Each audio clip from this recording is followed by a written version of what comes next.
আমন্ত্রণ সবাইকে প্রাণফুটা news and views Bangla ভিশনের নিয়মিত আয়োজন সংবাদ পর্যালোচনা ভিত্তিক এই আয়োজনে আপনাদের সঙ্গে আছি আমি গোলাম মুর্তুজা। আমাদের স্টুডিওতে আমন্ত্রিত অতিথি দুজনই বাংলাদেশের বিশিষ্ট সাংবাদিক, রাজনৈতিক বিশ্লেষক, BDNews24.com এর সিনিয়র এডিটর আমানুল্লাহ কবির এবং মঞ্জুরুল হাসান বুলবুল, প্রধান সম্পাদক একুশে টেলিভিশন। আমরা আপনাদের দুজনের সঙ্গে আলোচনায় আসবো একটু টেলিভিশনের সংবাদ শিরোনাম দেখে তারপরে। নদ নদীর পানি কমলেও কমেনি বন্যার্তদের দুর্ভোগ, উত্তরবঙ্গ সহ বিভিন্ন জায়গায় প্রাণের হাহাকার, দুর্গতদের পাশে দাঁড়ানোর আহ্বান প্রধানমন্ত্রী। জঙ্গি বিরোধী ঐক্যের স্বার্থে 20 দলীয় জোটে নাও থাকতে পারে জামায়াত, জানিয়েছেন বিএনপি নেতারা। বললেন জামায়াতকে রাজনীতির সুযোগ দিচ্ছে সরকারই। জঙ্গি মোকাবেলায় জনগণের কাছে তথ্য চাইলেন স্বরাষ্ট্রমন্ত্রী। শিগগিরই জঙ্গি মুক্ত করার আশ্বাস বাণিজ্যমন্ত্রীর। দেশের নিরাপত্তা নিশ্চিতের পরামর্শ ইউর। গুলশানের হোটেল রেস্টুরেন্ট ব্যবসার ধস ঠেকাতে নেই সরকারি উদ্যোগ, অভিযোগ ব্যবসায়ীদের। জঙ্গি হামলার জেরে বাসা ভাড়া পেতে দুর্ভোগে ব্যাচেলাররা। ভয়াবহ রূপ নিচ্ছে বন্যা। নতুন করে প্লাবিত মুন্সিগঞ্জ, মানিকগঞ্জ, ফরিদপুর, শরীয়তপুর সহ ঢাকার আশপাশ। দুর্গতদের পাশে দাঁড়াতে প্রধানমন্ত্রীর আহ্বান। শুধু কূটনৈতিক এলাকায় নয়, সারা দেশে বিদেশিদের নিরাপত্তা জোরদার করতে ইউ এর তাগিদ। আত্মগোপনে থাকা সন্ত্রাসীদের ফেরত পাঠানোর আশ্বাস ভারতের, জানালেন স্বরাষ্ট্রমন্ত্রী। পরিচয় গোপন রেখে জঙ্গিদের তথ্য দেওয়া যাবে, পুলিশের মোবাইল অ্যাপস উদ্বোধন। জঙ্গিবাদে জড়িত অভিযোগে নর্থ সাউথ বিশ্ববিদ্যালয়ের বিরুদ্ধে ব্যবস্থা নেবে ইউজিসি। বেসরকারি শিক্ষা প্রতিষ্ঠানে থাকতে পারবেন না সংসদ সদস্যরা। ভোটের মাধ্যমে পরিচালনা পর্ষদ গঠনের নির্দেশ হাইকোর্টের।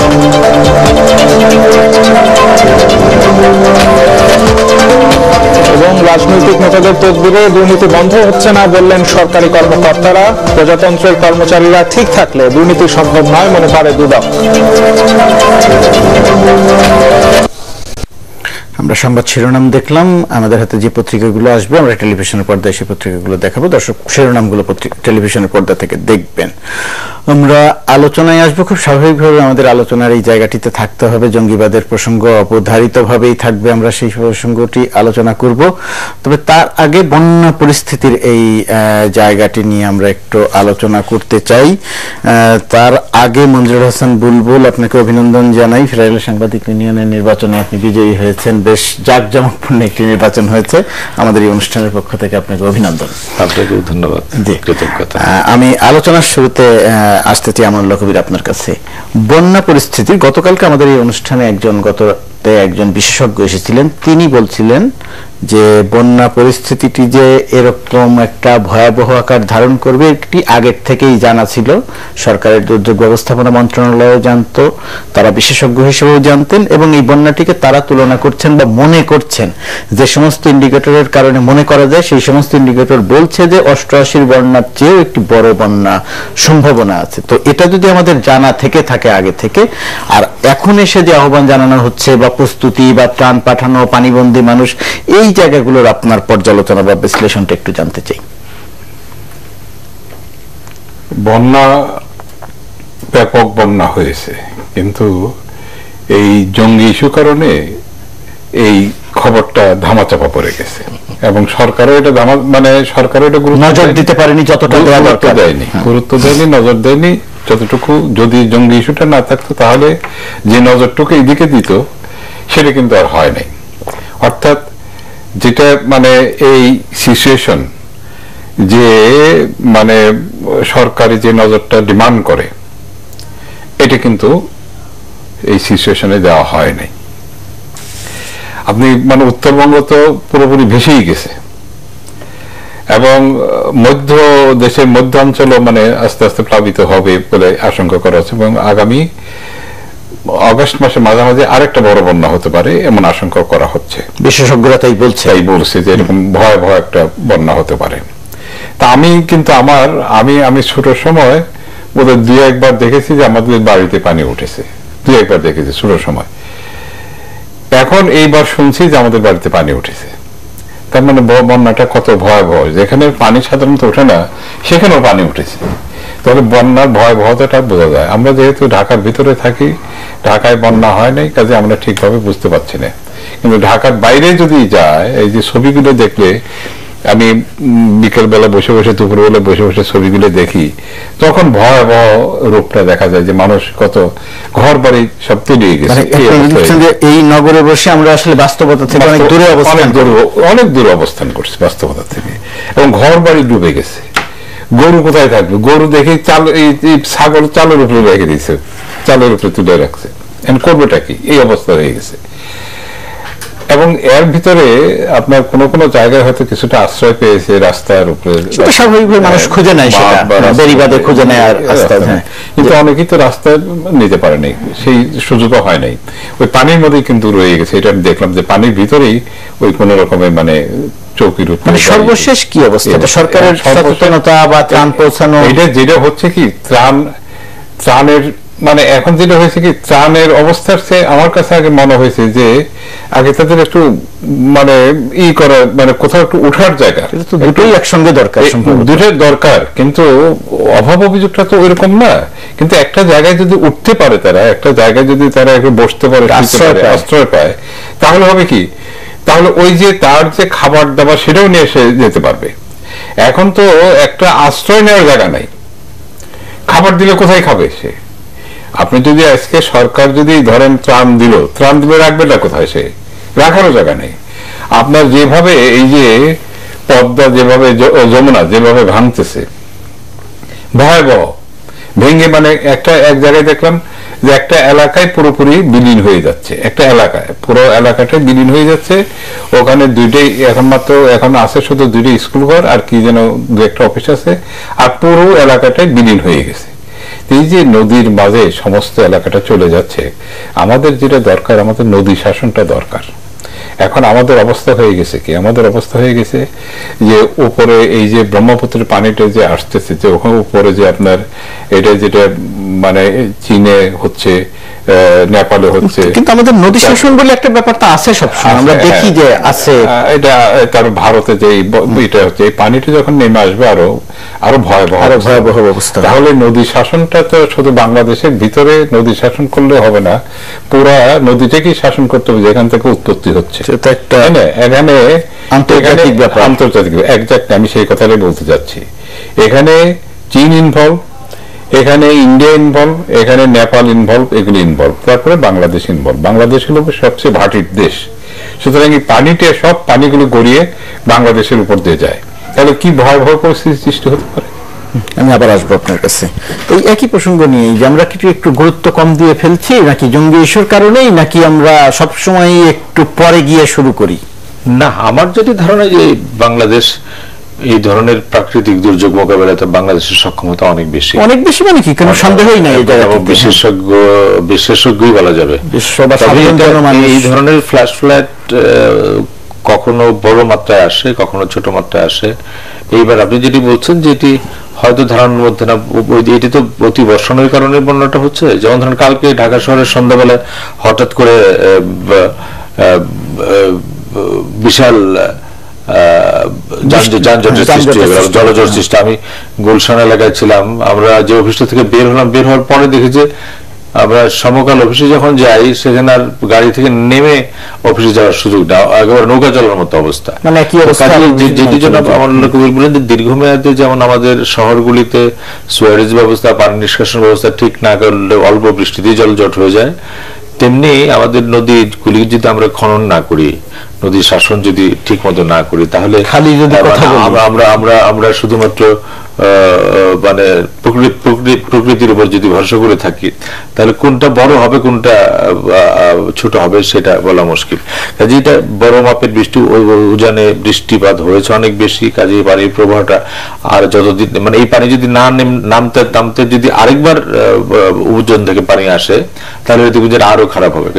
সেটার একটা সম্ভাবনা আছে। কাজে আমি যেটা মনে করি যে আমাদের সরকার দ্রুত নজর দিবেন। এই সময়টাতে পার্লামেন্ট চলছিল, এমপি সাহেবের এলাকায় নাই, ডিসি ডিসিদের কনফারেন্স ঢাকায় চলছিল, ডিসি সাহেবের এলাকায় নাই, কাজে দ্রুত যে ব্যবস্থা শৃঙ্খলা পরিস্থিতি নিয়ে সব ব্যস্ত। আর ত্রাণের ব্যাপারে যেটা জনাব আমল কবির বলেছেন, আমি মনে করি এটি ঠিক যে ত্রাণের কতগুলো পর্যায়ে আছে। প্রথম পর্যায়ে হলো যে যদি আমরা ধরতে পারতাম যে বন্যাটি আসছে, তাহলে নদীর আশেপাশে যারা মানুষ আছে তাদেরকে হয়তো একটা জায়গায় নিয়ে যাওয়া যেত, বা ভাঙন কবলিত এলাকায় মানুষকে এখন আশ্রয় কেন্দ্রে নিয়ে যাওয়া খুব জরুরি।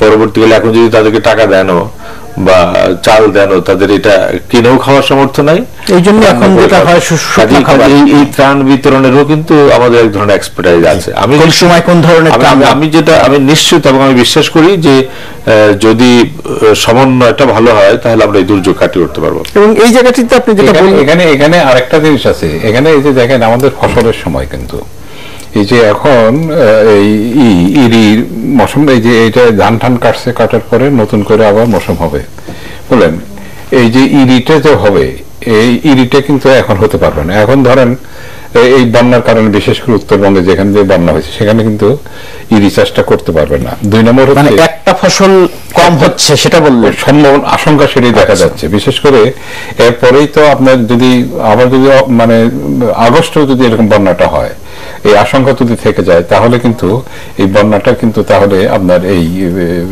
ফসলটা একটা ফসল আমন মৌসুমকেও ধরে ফেলতে পারে, আমন মৌসুমকেও ধরতে পারে। কাজে এটা কিন্তু মানে খুব ইম্প্যাক্টটা কিন্তু বেশ বড়ই আমার কাছে মনে হচ্ছে, যে বেশ বড় একটা ইম্প্যাক্ট। তবে আমরা ওই বিশ্বাসের জায়গাটিতেই থাকতে চাই যে যেহেতু বাংলাদেশের জনমানুষের এর সঙ্গে যুদ্ধ করে চলার একটা ব্যাপার আছে, এবং সরকার এটা কিন্তু শুনেন, এটা হয়েছে কি যুদ্ধ করে মানে কি মরে বেছে, এতে যে কষ্টটা হয়, কোনো সন্দেহই নাই যে কষ্ট শিকার হয়, এই সহ্য শক্তিটা অর্জন করেছে। এটাই আমরা সবসময় বলি যে এটা আমাদের এক্সপার্টিজ হয়ে গেছে, কিন্তু অ্যাকচুয়ালি কি ব্যাপারটা কি তাই? যে ব্যবস্থাপনার ক্ষেত্রেও কি ব্যবস্থাপনা আমাদের যেটা আগের তুলনায় কি অনেক ভালো হয়েছে? ব্যবস্থাপনা তো আগে স্বাভাবিক সবকিছু ইমপ্রুভ করছে, এটা তো সবকিছু ইমপ্রুভ করবেই কিছুটা, তাই না? কমিউনিকেশন হলো মূল ব্যাপার, তাই না? আপনার ত্রাণের ক্ষেত্রে মূল ব্যাপারটা হচ্ছে কমিউনিকেশন ইমপ্রুভ করছে, সুতরাং ত্রাণটা সরাসরি পৌঁছাতে পারবে, অথবা কোথাও কোথাও আপনার হেলিকপ্টারে পৌঁছে দিতে পারবে, সেটা তো করা যাবে। কিন্তু যেটা হচ্ছে যে মানুষের তো এখন আশ্রয় নেওয়ার জায়গা নেই, আশ্রয় নিবে কোথায়? এই জায়গাগুলোই গুরুত্বপূর্ণ। তাহলে হয়তো ভবিষ্যতে এমনও করতে হতে পারে যে সমস্ত এলাকা বন্যা মানে প্রবণতা বেশি, সেখানে হয়তো দেখা যাবে একটা আশ্রয়স্থল, আশ্রয় কেন্দ্র। কিন্তু ঘূর্ণিঝড় আশ্রয় কেন্দ্রে যেমন একটা লোকেশন ঠিক করতে পারি, যেমন যমুনা এখানে আশ্রয় কেন্দ্র সাধারণত স্কুলগুলো ব্যবহার করা হয়, স্কুলে তো ভেঙে পড়ছে। কাজে এই ধরনের প্রাকৃতিক বন্যা তো অনেক বড় এলাকা দিয়ে, এটা তো ঠিক আশ্রয় কেন্দ্র বানিয়ে খুবই মানে একটা সংজ্ঞার ব্যাপার না, সংজ্ঞার ব্যাপার। আমরা বন্যার পরে আমরা যে আলোচনার শুরু বলছিলাম যে আমরা জঙ্গিবাদের আলোচনায় অবধারিতভাবেই আমাদের আসতে হবে। আমরা দেখছি আইন শৃঙ্খলা বাহিনীর পক্ষ থেকে গত 2 দিনের বক্তব্য যদি লক্ষ্য করি, তাহলে তাদের কাছ থেকে এক ধরনের আশাবাদের কথা শোনা যাচ্ছে যে তারা মোটামুটি ভাবে নিশ্চিত হয়েছেন যে এদের সংখ্যা কত, শক্তি কত, তাদের বিরুদ্ধে কোন প্রক্রিয়াতে ব্যবস্থা নেওয়া হবে, বা ঘটে যাওয়া ঘটনাগুলো তদন্তেও বলছে যে এক ধরনের অগ্রগতি আছে। আবার সাধারণ জনমনে যে শঙ্কা বা আতঙ্ক, সেটা যে খুব কমেছে তাও বলা যাবে না। দেখেন, এরকম ঘটনা যখন সমাজে ঘটে, তখন যারা দায়িত্বে থাকেন তাদেরকে 2-3 ধরনের কৌশলে এগোতে হয়। একটি হচ্ছে যে তারা যদি হতাশ হয়ে পড়েন, তাহলে যারা ভুক্তভোগী তারা আরো বেশি হতাশ হবে, বেশি আতঙ্কগ্রস্ত হবে। কাজে এক ধরনের সাহসিকতা তাদের দেখাতেই হবে, এটি মানে স্ট্যান্ডার্ড রুল। তারা যদি মানে নিজেদের যদি কিছু কিছু ব্যর্থতাও থাকে, সেটাকে কভার করে তারা এগিয়ে আসছে, তাদের সাহসিকতা দেখাতে হয়। 2 নম্বর, তাদের আশাবাদিতার এই চিত্রটি তুলে ধরতে হবে যে আপনার কাজ করছে।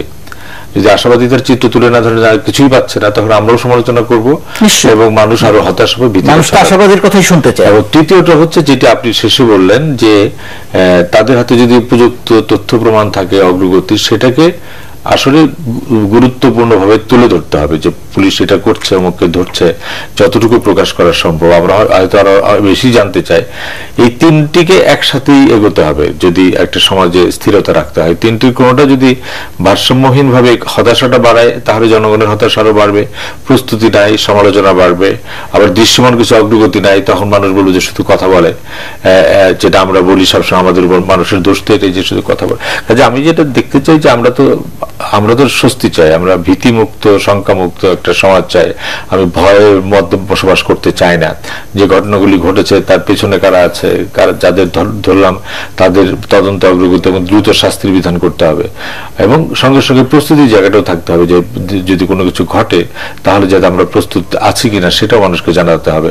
যেমন ধরেন ঈদের সময় কি বলা হয়, বলা হয় যে আপনারা নির্বিঘ্নে বাজার করতে আসতে পারেন, এতগুলি পেট্রোল থাকবে, কি বলে সুপার মার্কেটগুলির সামনে পাহারাদার থাকবে, এবং মানুষ সেটা বিশ্বাস করে। এবং আমরা দেখেছি যে বড় বড় ধরো উৎসব পার্বণগুলিতে কিন্তু আমাদের এই প্রস্তুতিগুলি বেশ ভালোই থাকে। আইন শৃঙ্খলা যেমন ধরেন পহেলা বৈশাখে ক্যাম্পাসে যেটি ঘটলো সেটা অন্যরকম, কিন্তু সার্বিকভাবে বড় ঘটনা। ঈদের সময় যদি আপনি বলেন, এবার ধরেন শোলাকিয়াতে তো একটা ভিন্ন ধরনের ঘটনা ঘটে, তাছাড়া কিন্তু ওভারঅল শান্তি পরিস্থিতি আছে। কাজেই আমাদের আইন শৃঙ্খলা রক্ষাকারী বাহিনী নিজেরাও প্রস্তুত হচ্ছে যে নতুন ধরনের আক্রমণ।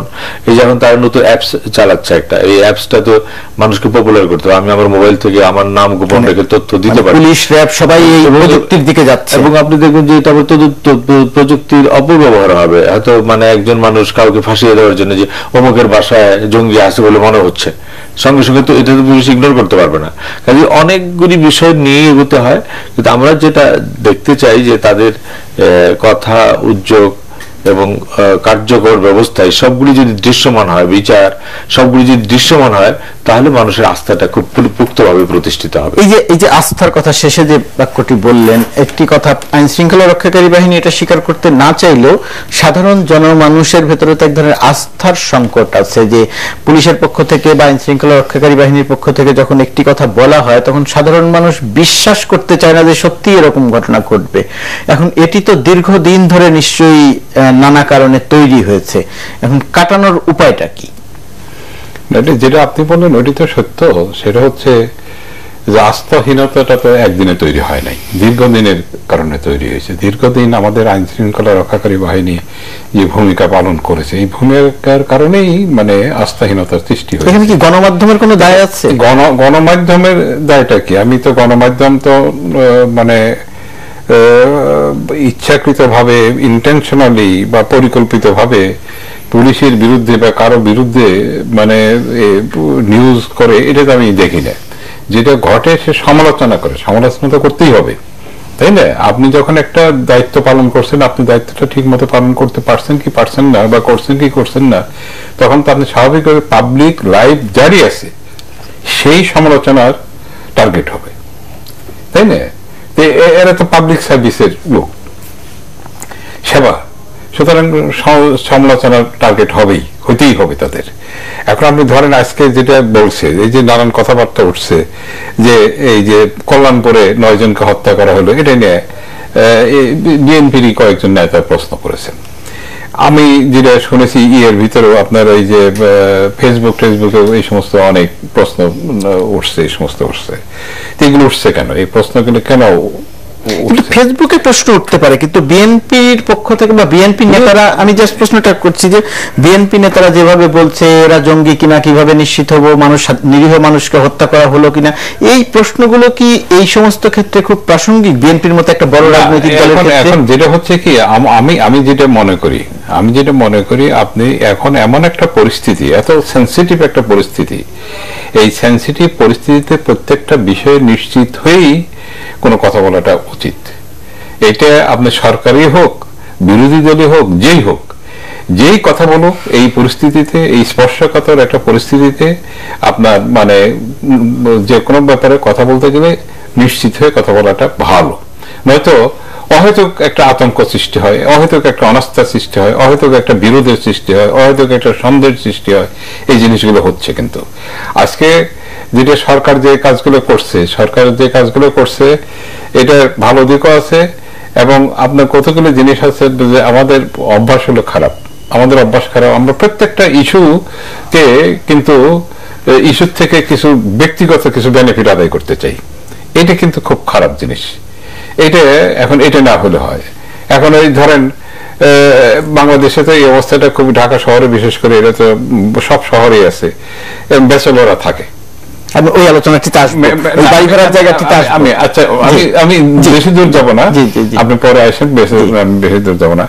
এখন সেখানে আপনি যদি মানে আছে যেহেতু মেস করে আছে আপনি গিয়ে হানা দিলেন, এই সমস্ত হতে পারে। বাড়িওয়ালার দোষ কি পুরোপুরি বাড়িওয়ালার দোষ? একজন বাড়িওয়ালার পক্ষে বাড়ি মানে যার ধরো 2-4 জন যার ভাড়াটা আছে তো লক্ষ্য করা সম্ভব, কিন্তু যার 100 জন ভাড়াটা আছে সে কি করে এটা করবেন? এই বাড়ি ভাড়া বা এই নিরাপত্তার এই জায়গাটিতে আপনার কাছে এই জায়গাটা শুধু এই কথাটাই বলতে চাচ্ছি যে এইটাই যেন এই যে সরকার এই ব্যবস্থাগুলো যখন নিবে তখন যেন কেউ সুযোগ হিসেবে এটা গ্রহণ না করে ব্যক্তিগত স্বার্থ আদায়ের চেষ্টা করে। আমরা আরেকটু আলোচনা করবো এই জায়গাটিতে, এই যে জায়গায় আস্থাহীনতার জায়গা থেকে যে জায়গাটিতে আমরা আসলাম, যে আমরা দেখছি যে আমরা কোনো বিষয়ে ঠিক অভিযোগ পাল্টা অভিযোগ বা রাজনীতির জায়গা থেকে আমরা বের হতে পারছি না। বিএনপির যে কথা বললেন বা বিএনপির পক্ষ থেকে যেটা বলা হচ্ছে, আদৌ জঙ্গি কিনা, নিরীহ মানুষ হত্যা করা হলো কিনা, এগুলো বুঝবো কিভাবে? আমার যে প্রশ্নটি ছিল যে বিএনপির মতো একটা বড় রাজনৈতিক দল এরকম একটা সময়ে সমালোচনা তো হতেই পারে, প্রশ্ন তোলা যেতেই পারে, এই প্রশ্নগুলো এইভাবে আসাটা কতখানি প্রশ্ন? দেখেন, আলোচনার কতগুলি পর্যায়ে আছে, কতগুলি হচ্ছে আমি ড্রয়িং রুমে কথা বলতে পারি, কতগুলি চায়ের দোকানের আলোচনা, বাজারের আলোচনা, কতগুলি আমরা যখন টক শোতে কথা বলি, আনুষ্ঠানিকভাবে কথা বলি। রাজনৈতিক নেতৃবৃন্দ তাই, যখন তার দলের কর্মীদের সঙ্গে কথা বলেন তাদের উজ্জীবিত রাখতে অনেক কথা বলতে হয়। যখন তারা নীতি নির্ধারণের কথা বলে তখন দলকে কোনভাবে এগোতে হবে একরকম কথা বলতে হয়। মাঠে যখন বক্তৃতা দেন তখন মাঠ গরম রাখার জন্য একরকম কথা বলতে হয়।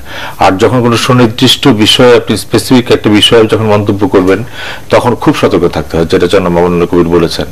তারা যখন বলে এটা জঙ্গি কি না, ভালো মানুষ কি না, তখন তো পাল্টা প্রশ্ন করতে হবে যে আপনার কাছে তাহলে কি তথ্য আছে। এটা তার কাছে এটা রাস্তার চায়ের দোকানে একটা আলোচনা হতে পারে। আমরা ঘটনা যখন ঘটে, ঘটনার আশেপাশে অনেক মানুষ অনেক কথা বলে, সব কথাকে যদি আপনি গুরুত্ব দেন, সমান গুরুত্ব দেন, তাহলে আপনি কাজ করতে পারবেন না। কিন্তু এই যে যখন বিএনপি আনুষ্ঠানিকভাবে প্রতিক্রিয়া বলে, জনমনে নানান প্রশ্ন আছে, তখন কিন্তু ইতিমধ্যেই তো সরকারি দলের পক্ষ থেকে বলা হয় যে এই সকল জঙ্গির মূল উৎস হচ্ছে জামাত, জামাতের সঙ্গে গাঁটছড়া বেরিয়ে আছে। এই ক্ষেত্রেও সেই অভিযোগগুলো বলা হয়েছে। আমি পরে এই প্রশ্নটা আসতে চাচ্ছিলাম। কাজী না, যেমন ধরেন যখন কিছু কিছু জঙ্গির বেড়াতে শিবির, তার ব্যাকগ্রাউন্ড শিবির ছিল বা জামাত ছিল। যেমন ধরেন কালকে যখন কুমিল্লার একটা গ্রামে অস্ত্র কারখানার কথা বলা হলো, অস্ত্র কারখানা উদ্ধার হলো, আমি একটা টেলিভিশনে টক শো দেখছিলাম, একজন বললেন যে এই এলাকাটি জামাতের একজন বড় নেতার এলাকা,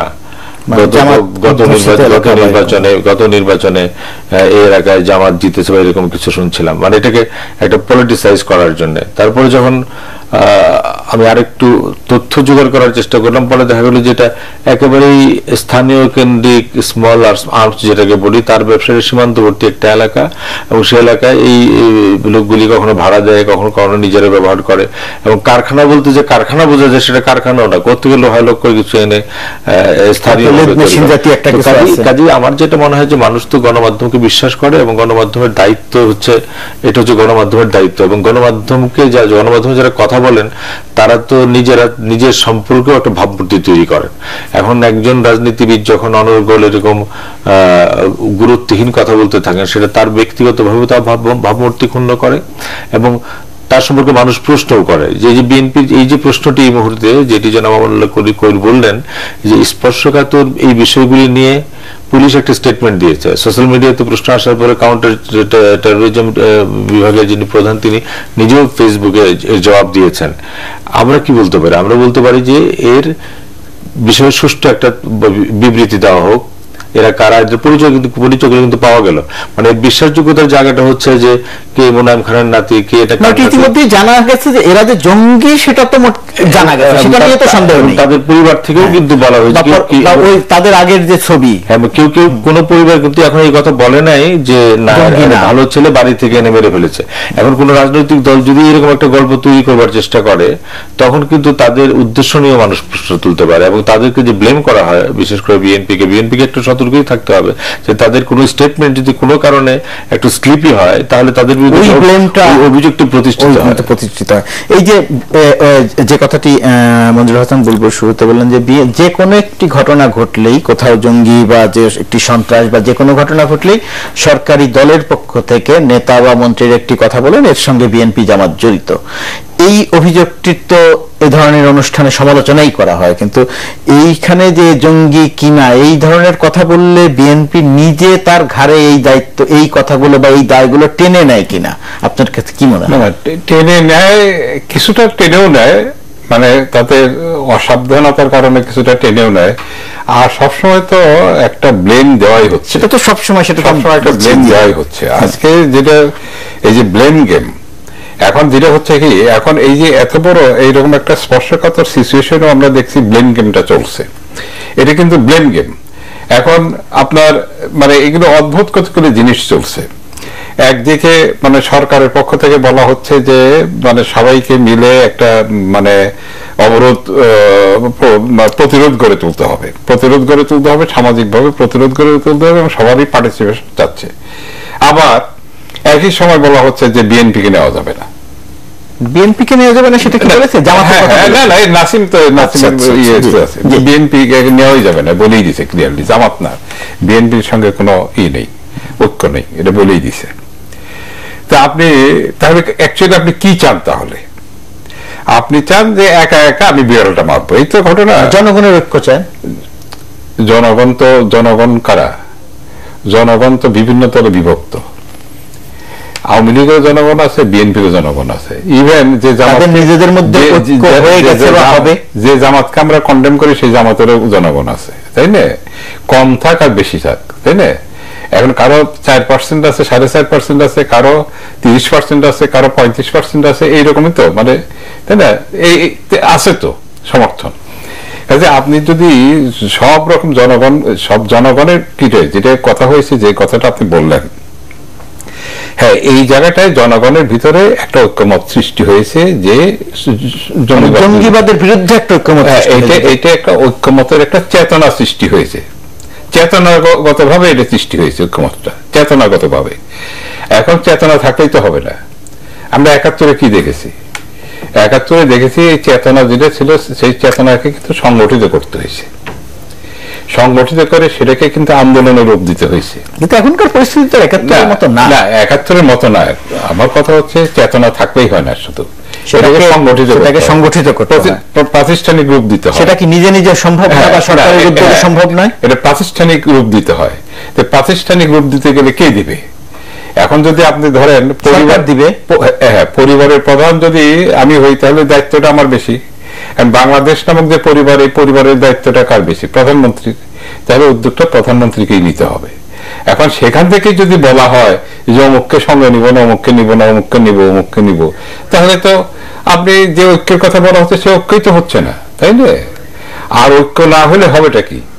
এটা আওয়ামী লীগের ভেতর থেকে 2-3 রকমের বক্তব্য। সৈয়দ আশরাফের বক্তব্য একরকম, বক্তব্যটা সৈয়দ আশরাফ কি বলছেন? সৈয়দ আশরাফ সবার কথাই বলছে। উনি হয়তো কথাটা বলতে ভুলে গেছেন অথবা মানে মুখ ফসকে বেরিয়ে গেছে, একটা কিছু হতে পারে, কিন্তু প্রকৃত বক্তব্য তো এইটাই যে বিএনপিকে নেওয়া যাবে না।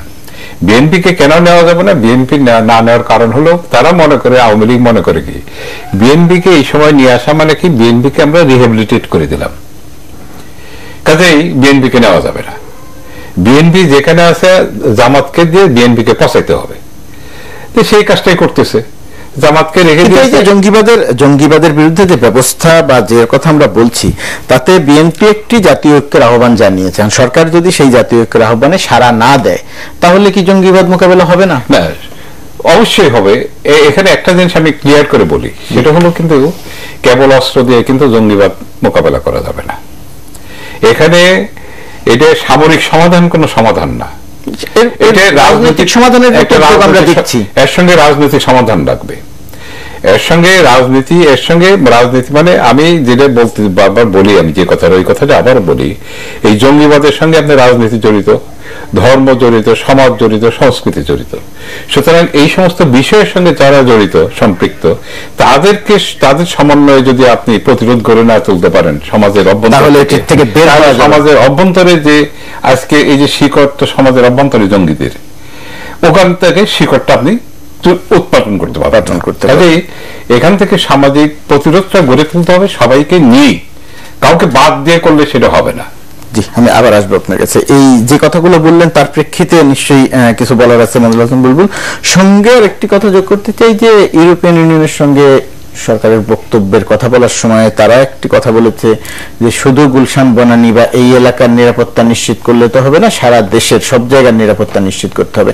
এই কথাটি সাধারণ জনমানুষের ভেতরেও আছে যে একটি জায়গার ক্ষেত্রে বা ওই এলাকাগুলোতে যতখানি গুরুত্ব দেয়া হচ্ছে অন্য এলাকাগুলো ঠিক ততটা না, হয়তো সম্ভব কিনা জানি না। নিরাপত্তার প্রসঙ্গ আসলে তো গোটা দেশের নিরাপত্তা নিশ্চিত করতে হবে, তবে নিশ্চিতভাবেই বিশেষ এলাকা, বিশেষ ডিপ্লোম্যাটিক এলাকা, যেমন ধরেন পুলিশ আমাদের টেলিভিশনগুলি পরিদর্শন করেছে, কারণ জঙ্গির যে সফট টার্গেটগুলি সেই টার্গেটগুলিতে যাতে তারা এক ধরনের নির্দেশনা দিয়েছে, তাদের সহযোগিতা চেয়েছে। যেমন টেলিভিশনগুলিতে তারা এই কথা বলে যে আমরা পুলিশ দিব, তাদেরকে বলেছে যে আপনাদের আর্টসওয়ে ঠিক করেন, সিগন্যাল সিস্টেমটা ঠিক করেন রাতের বেলা।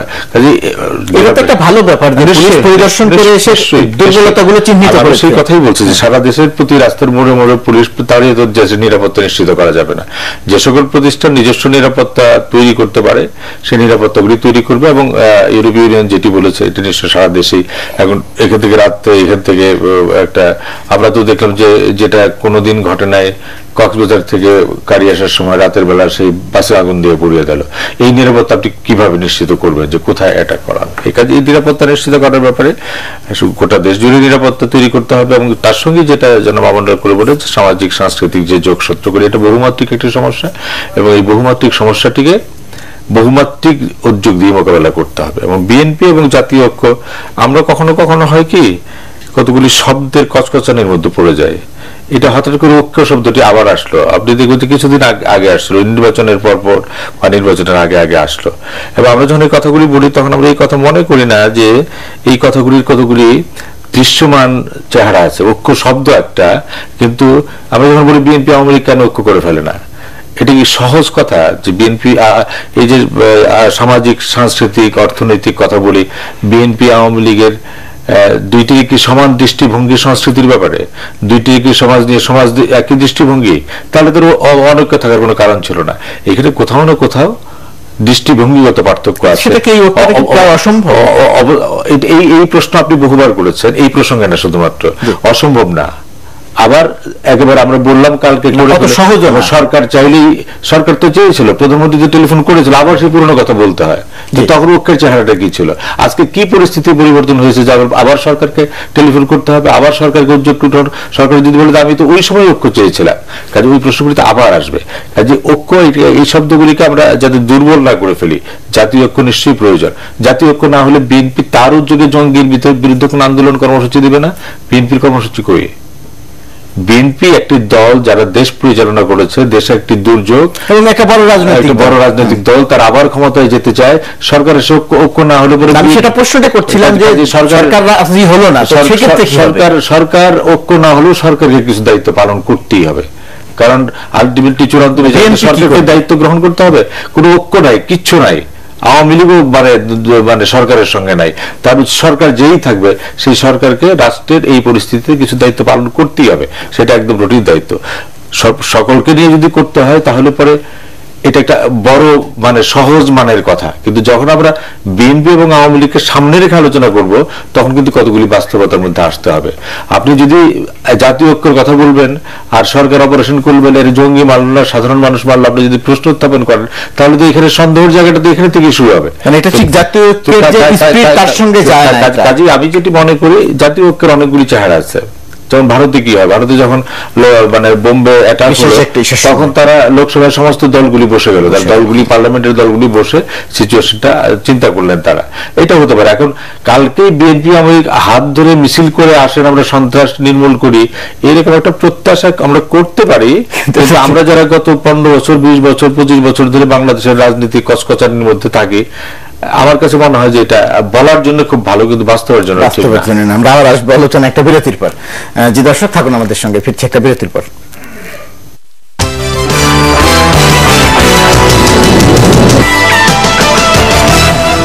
বিরতির পর আবারও স্বাগত প্রাণফোটা নিউজ এন্ড ভিউজ সংবাদ পর্যালোচনামূলক অনুষ্ঠান। আমরা কথা বলছি আমানুল্লাহ কবির এবং মঞ্জুর হাসান বুলবুলের সঙ্গে। আমানুল্লাহ কবির, আপনি বলছিলেন পুলিশের বা আইনশৃঙ্খলা রক্ষাকারী বাহিনীর পক্ষ থেকে যে তল্লাশি চলছে, সেই তল্লাশির ক্ষেত্রে বাড়িগুলোতে, মেসগুলোতে, যেগুলোখানে নানা রকমের মানুষ, কর্মজীবী মানুষ থেকে শুরু করে শিক্ষার্থীরা থাকেন, সেগুলো এক ধরনের সন্দেহের আওতায় আছে, তল্লাশি করছে। এই তল্লাশি করাটা তো নিরাপত্তার জন্য হয়তো অপরিহার্য, এটি একটি ব্যাপার। এর কিছু বিষয় হয়তো আছে, সচেতন থাকে একটি দিক। আরেকটি দিক, গুলশান, বনানী, বাড়িধারা এই অঞ্চলের হোটেল, রেস্টুরেন্ট, দোকান, এই সমস্ত ক্ষেত্রে উচ্ছেদের একটি পরিকল্পনা চলছে। একই সঙ্গে রেস্টুরেন্টগুলো ফাঁকা অবস্থাতে আছে, হোটেলগুলোর অবস্থা খুব খারাপ। এই জায়গাটিতেও আস্থা ফেরানোর একটি ব্যাপারের কথা বলা হচ্ছে, আবার তুলে দেওয়ারও ব্যাপার চলছে। একই সঙ্গে অনেকগুলো ব্যাপার চলছে। আমি এই কথাই আসব, ঘুরে ফিরে এই কথাই আসব।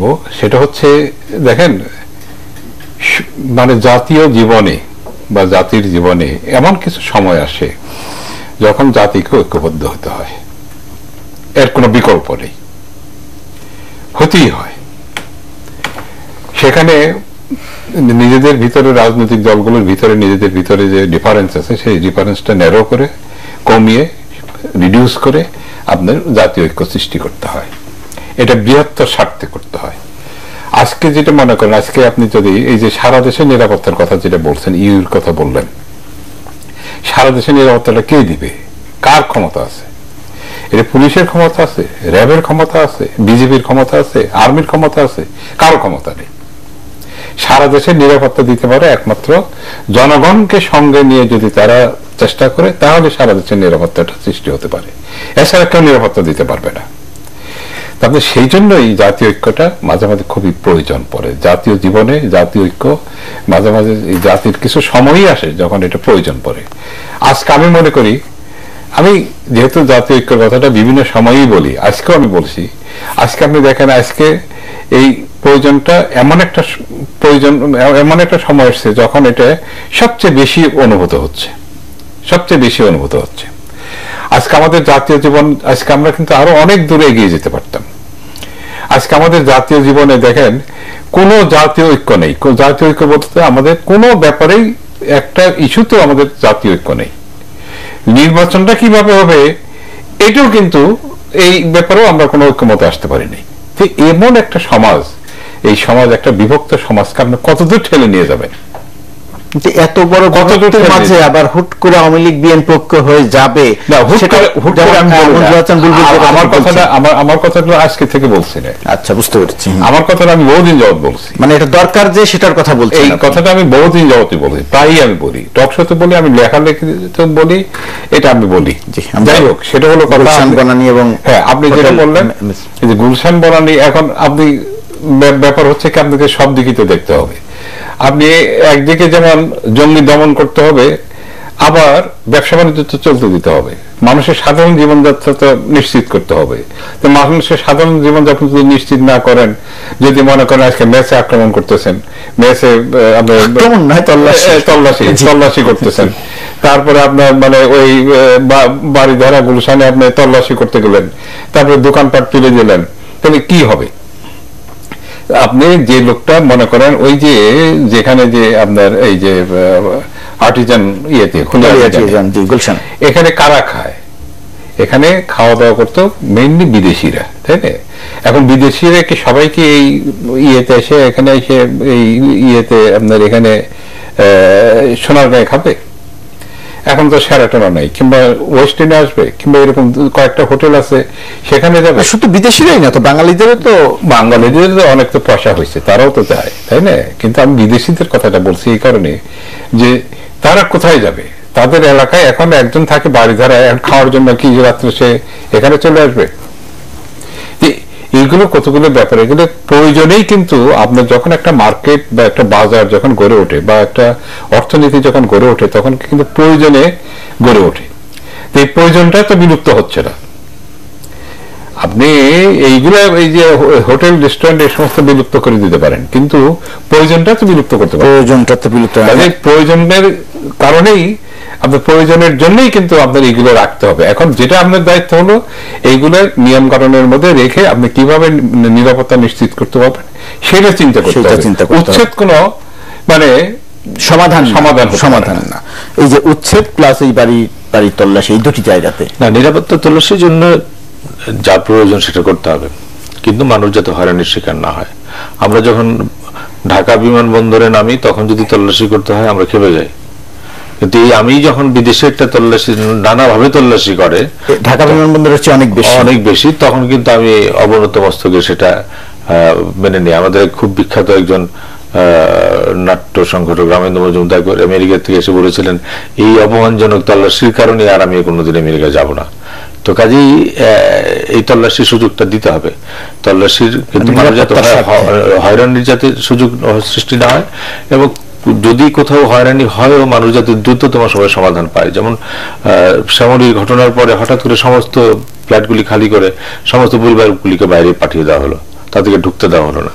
তো এই পরিবারগুলো যাবে কোথায়? একটা এখন ওই ফ্ল্যাটে যদি সবগুলি বাড়িতে জঙ্গি থাকে তাহলে একরকম, কিন্তু যে ফ্ল্যাটে অপারেশন চালানো হয়েছে সেই ফ্ল্যাটটিকে কর্ডন করে অন্য ফ্ল্যাটগুলিকে অন করা, যাতে তাদের স্বাভাবিক তার ছেলে মেয়ে স্কুলে যায়, বৃদ্ধ মানুষ আছে তাদের চিকিৎসা ব্যবস্থা আছে, এই মানবিক দিকগুলিকে রাখতে হবে। এটি একটা দিক। আরেকটু হচ্ছে গুলশান বনানী বা অভিজাত এলাকার হোটেল রেস্টুরেন্ট। আমার প্রথম কথা হলো যে যদি অবৈধ হয় সেটা মানে অভিজাত অনভিজাতের প্রশ্ন না। আপনি যদি গুলশানের কথা ধরেন তাহলে বিদেশিরা খেতে যায় এরকম রেস্টুরেন্ট টার্গেট করবেন। আমার পাড়ায় তো একটা চায়ের দোকান হয়েছে, কেন এই মোড়ে চায়ের দোকানটা হলো আমি তো জানি না। এটা আমার জন্য হুমকি, এটা হয়তো বিদেশির জন্য হুমকি, আমার জন্য হুমকি। তো কাজেই নগরটাকে পরিচ্ছন্নভাবে করে তুলতে আমরা মাঝে মধ্যে হুঙ্কার শুনি, মাঝে মধ্যে এর মাঝখানে গণপূর্ত মন্ত্রী তিনি একবার হুঙ্কার দিচ্ছেন, আবার দুর্নীতি দমন বিভাগ তার উপর হুঙ্কার দিচ্ছে। দুর্নীতি দমন বিভাগ তার বিরুদ্ধে কেস করেছে, আদালত বলেছে তাকে হাজির হতে হবে। তার বিরুদ্ধে কিন্তু আদালত এবং দুর্নীতি দমন বিভাগ হুঙ্কার দিচ্ছে। আবার উনি আবার জাতিকে হুঙ্কার দিচ্ছেন যে উত্তরার অবৈধ স্থাপনা ভেঙে ফেলা হবে, তালিকা হচ্ছে এই আগামী মাস থেকে হবে। তো কবে? তালিকা তো মানে লাঠি লাও সার্কি লাও তো হচ্ছে, কিন্তু কে দিবে? এই যে আমরা বাংলাদেশে 111 এর পরে দেখলাম যে বলা হলো যেসব শপিং কমপ্লেক্স বা আবাসিক কমপ্লেক্সের পার্কিং প্লেস থাকবে না সেগুলোকে ভেঙে ফেলতে হবে, যেটা অবাস্তব কথা। ভেঙে ফেলার কোনো সুযোগ নাই। তাহলে পার্কিং প্লেসের আলাদা ব্যবস্থা করতে হবে। আপনি শুধুমাত্র কারওয়ান বাজার এলাকাটাও যদি দেখেন, এতগুলি অফিস আদালত হচ্ছে, তাদের কতগুলি গাড়ি রাস্তার উপরে থাকে। এই গাড়িগুলি যদি কালকে সরে যায় এটা একটা ঝকঝকে এলাকায় পরিণত হবে। না পুলিশ, না সিটি কর্পোরেশন, না রাজুক, কেউ এটা দেখে না। অথবা যে আপনি যে গুলশান বনানী এলাকার কথা বলছিলেন যে 1,500 প্রতিষ্ঠানের তালিকা করা হলো, তাদেরকে নোটিশ দেওয়া হলো, এই নোটিশ দেওয়ার পর আবার কিন্তু এটা নিয়ে এক ধরনের আলোচনা আছে যে এইখানে আবার এক ধরনের একটা মানুষ তো তাই মনে করে। মানুষকে স্পষ্ট করে বলতে হবে তালিকা কি হলো না হলো, মানুষকে বলতে হবে যে তোমার এই এলাকাটাতে এই হোটেলটি অবৈধভাবে গড়ে উঠেছে, কাজে এটাকে অবৈধভাবে চলতে দেওয়া। এখন যেটি প্রয়োজন, তো প্রয়োজন হলে এটা বৈধ একটা আবরণ তৈরি করতে হবে যে এটা কেন প্রয়োজন, কেন থাকতে হবে। আপনি এটাকে বৈধও করবেন না, অবৈধ বলে তালিকাভুক্ত করবেন, আবার তুলবেন না, তখন তো আপনি যে প্রশ্নগুলি যে তাহলে কি এটি দাওয়াত দেওয়া হচ্ছে যে ভাই নাম কিন্তু তালিকায় আছে। এটা 111 এর পরে ওই যে কি একটা সমন্বয় কমিটি করা হয়েছিল তালিকা প্রকাশ করতে, আজকে 10 জন ব্যবসায়ী তালিকা, পরশুদিন 15 জন পেশাজীবীর তালিকা, মানে তাড়াতাড়ি আসো। তো কাজেই এই জায়গাগুলিতে যে আপনি শুরুতে যে প্রশ্নটি করেছিলেন যে আস্থাহীনতার জায়গাটি যে তৈরি হয়, যে কাজটি আপনি করেন তার মধ্যে যদি আপনার কমিটমেন্টটা না থাকে, আপনার সিনসিয়ারিটিটা না থাকে, আপনার পারপাসটা যদি ক্লিন না থাকে, এবং আপনি কাজটা শুরু করলেন না, শেষও করলেন না, কিন্তু হুমকি দিতে থাকলেন, তখন কিন্তু মানুষের আস্থাহীনতা তো তৈরি হয়। তাহলে এই মন্ত্রী বা এই প্রতিষ্ঠান কি করছে এখানে? আপনি হোলি আর্টিজানের পর আজকে কয় মাস হলো? আমরা দেখলাম যে দ্রুত সব ঘটে গেল, কিন্তু কয়টার তালিকা হলো, কয়টা উচ্ছেদ হলো। উত্তরায় দেখলাম কয়েকটা হোটেল বাড়ির সামনে ভাঙা হয়েছে। এটাই বা ভাঙা হলো কেন? স্টেটমেন্টটা কোথায়? স্টেটমেন্টটা কোথায় যে আমরা 116টা তৈরি করেছিলাম, তার মধ্যে 16টা গত 24 দিনে ভাঙা হয়েছে। আপনি যে কথা বলছেন যে যদি সত্যি সত্যি ভাঙা হয় বা তুলে দেওয়া হয় বা আইনি কাঠামোর মধ্যে আনা হয়, সেটা তো একটা পরিকল্পনার মধ্যে দিয়ে যাওয়া দরকার। যে সময়টিতে মানুষের মনে ভয়, আতঙ্ক, আস্থাহীনতা, সেই সময় যদি আবার এরকম ভাঙা গড়া চলে, তাহলে কি আস্থাহীনতা বা ভয়টা কি আরো বেড়ে যায় না? প্রশ্নটা হলো, এগুলি তো রুটিন ওয়ার্ক। মানে আপনি একটি অবৈধ প্রতিষ্ঠান জন্ম হওয়ার যাবতীয় আয়োজন তৈরি করে দিবেন, যতদিন পর্যন্ত কোনো অপকর্ম না ঘটবে ততদিন পর্যন্ত এটা চলতেই থাকবে। তো তারও তো একটা অধিকার তৈরি হয়, এবং ওই যে যেটা জনাব মামুনুল্লাহ কবির বললেন যে ওইটাকে কেন্দ্র করে তো একটা সুবিধা গোষ্ঠী তৈরি হয়, এবং এটা হঠাৎ করে আপনার মনে হলো যেটা অবৈধ হয়ে গেছে, তখন ভাঙতে গেলে তো ওইখান থেকে একটা প্রতিবাদ তৈরি হবে। তারপরেও আমি মনে করি যে আমাদের নগরটাকে তো পরিকল্পিত জায়গায় নিতে হবে। যে জায়গায় হোটেল প্রয়োজন হোটেল দিতে হবে, যে জায়গায় রেস্তোরাঁ প্রয়োজন রেস্তোরাঁ দিতে হবে। আগে তো পরিকল্পনা করতে হবে। হ্যাঁ, পরিকল্পনাও নাই এবং অপরিকল্পিত। এটা পরিকল্পনা আছে, পরিউড়ে গেছে, খালি কল্পনা করে আছে। তারপরে হচ্ছে যেটা বিভিন্ন ঢাকার মানে যে সকল রেস্টুরেন্ট খালির কথা বলছেন আপনি, সেগুলি তো এটা তো আপনি জোর করে মানুষকে বলতে পারবেন না যে কালকে হোটেলে রেস্টুরেন্টে আসতে হবে। এবং কোনো বিদেশি এখন আর রেস্টুরেন্টে আসে না, ওই এলাকায় আসে না। বিদেশিরা তো তাদের আগেই তো তাদের এমবাসি থেকে একটা সিকিউরিটি অ্যাডভাইজারি পেত। এই ঘটনার পরে তাদের পার্সোনাল অ্যাডভাইজারি হয়েছে। শুধু বিদেশিরা কেন, যেসব মানে একটু উল্লেখযোগ্য লোকজন তো এখন আর মানে কোন পত্রিকায় দেখলাম যে ওই ছবি দিচ্ছে অনেকগুলো রেস্টুরেন্টের, মাত্র একখানে দেখতে 2 জন বসে আছে। এটা পরিবেশ সৃষ্টি না করলে তো নোটিশ দিয়ে আপনি বলতে পারবেন না যে কালকে থেকে হোটেল খুলে দিলাম খাও। এবং এই যে আপনি আস্থাহীনতার কথা বললেন, এই আস্থাহীনতার দৃশ্যমান চেহারা তো এটি যে মানুষ যে নিরাপত্তার ব্যাপারে আস্থা রাখতে পারছে না, তার প্রমাণ হচ্ছে মানুষ স্বচ্ছন্দে রেস্টুরেন্টে যেতে পারছে না, শপিং মলে যেতে পারছে না। পুলিশ বলছে যে কোন আতঙ্ক ছড়াবেন না, আবার তারা এই স্টেটমেন্ট দিচ্ছে যে বড় বড় স্থাপনা এবং শপিং মলে আক্রমণ হওয়ার সম্ভাবনা আছে। তো তাহলে আপনি একদিকে বলছেন যে আতঙ্ক ছড়ানোর দরকার নাই, আবার যদি একদম মানে বিপ্লবী উদ্যোগে শপিং মলগুলিতে বা বিশেষ বিশেষ এলাকায় নিরাপত্তা জোরদার করতে থাকেন, মানুষ বুঝবে না যে কিছু একটা ঘটছে, তাহলে এরকম করছে কেন? এই যে সংকট বা আস্থাহীনতা বা ভয় আছে যে একটা, সেটা তো আমাদের অস্বীকার করার কোনো উপায় নেই। মঞ্জুর হাসান বুলবুল বললেন, আপনিও বললেন। এখন অনুষ্ঠানের শেষ দিকে আমরা মানে কাটানোর উপায়টা কি, প্রক্রিয়াটা কি হওয়া উচিত? কোন সাজেশন আছে? আমার সাজেশন তো আমার একটাই, আমি তো ওই I am harping on the same tune. এটা একটাই মাত্র উপায় আছে, যদি আপনি এই পরিস্থিতিকে যদি সত্যি সত্যি ভয়াবহ মনে করেন, জাতীয় সংকট মনে করেন, আমি মনে করি, আপনি মনে না করতে পারেন, আমি মনে করি এটা জাতীয় সংকট। জাতীয়ভাবে মোকাবেলা করতে হবে। এখানে সবারই সহযোগিতা লাগবে, সবার অংশগ্রহণ লাগবে, এবং সেইভাবে আপনাকে জাতিকে ঐক্যবদ্ধ করতে হবে। জাতিকে ঐক্যবদ্ধ করে একটা প্রতিরোধ গড়ে তুলতে হবে এর বিরুদ্ধে। তাহলেই কেবল আপনার সম্ভব, আপনার এই আস্থা ফিরে আসবে, আপনার সবকিছু নর্মাল হবে।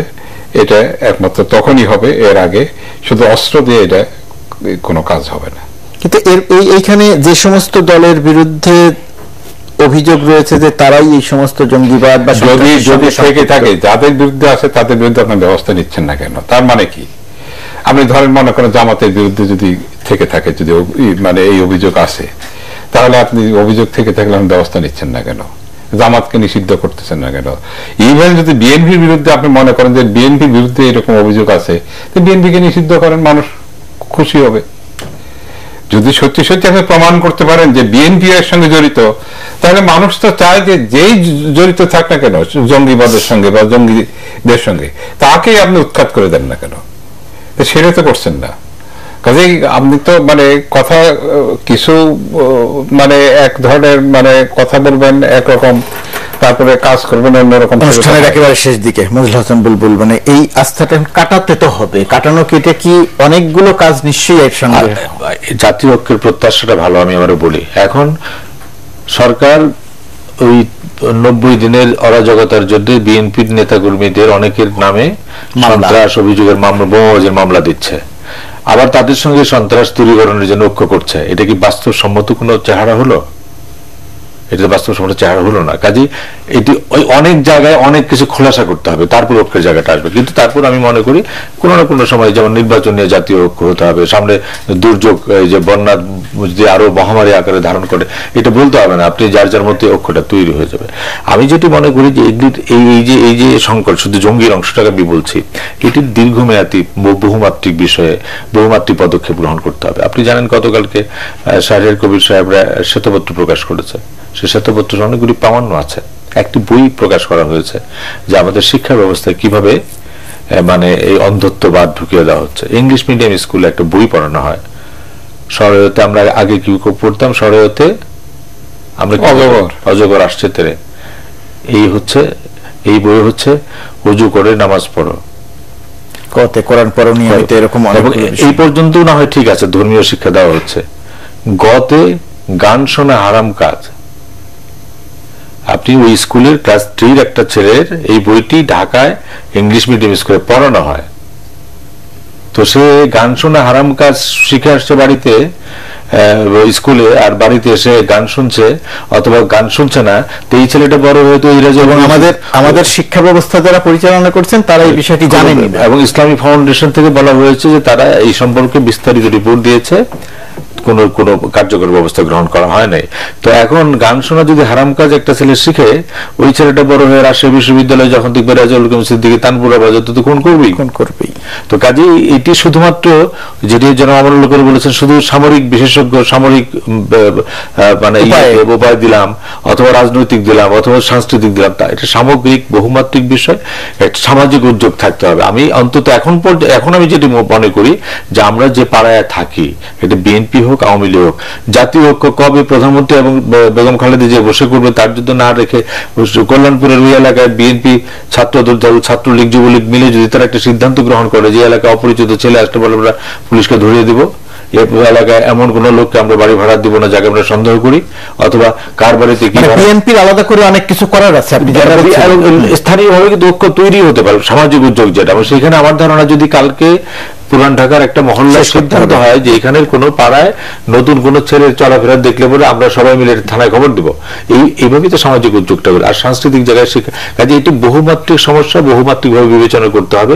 সমস্যাটি গভীর এবং সমস্যাটি শুধুমাত্র বাংলাদেশের না, শুধুমাত্র বাংলাদেশের, এটি আরেকটি দিক যে শুধুমাত্র বাংলাদেশের নয়। এই যে শুধু বাংলাদেশের নয়, আমি এখানে একটা কথা বলি, বুঝলেন, শেষ করি, আমি খুব সংক্ষেপে বলবো। আপনি দেখেন, এটা তো আপনার এই যে প্রবলেমটা হচ্ছে মানসিক জগতের, খুব দ্রুত মানসিক জগতের প্রবলেম। আপনি যখন ইন্টারোগেশন করা হয় বা যাদেরকে রিমান্ডে নেওয়া হয়, তাদের ওখানে কোনো সাইকিয়াট্রিস্ট থাকে না, কিন্তু এটা কিন্তু খালি অস্ত্র দিয়ে কিন্তু সেটাই বলতে হচ্ছে যে আমি মনে করি এই সমস্যা সমাধানের জন্য কিন্তু এই মনোজগৎ সম্পর্কে যারা বিশেষজ্ঞ তাদের কাছে তাদের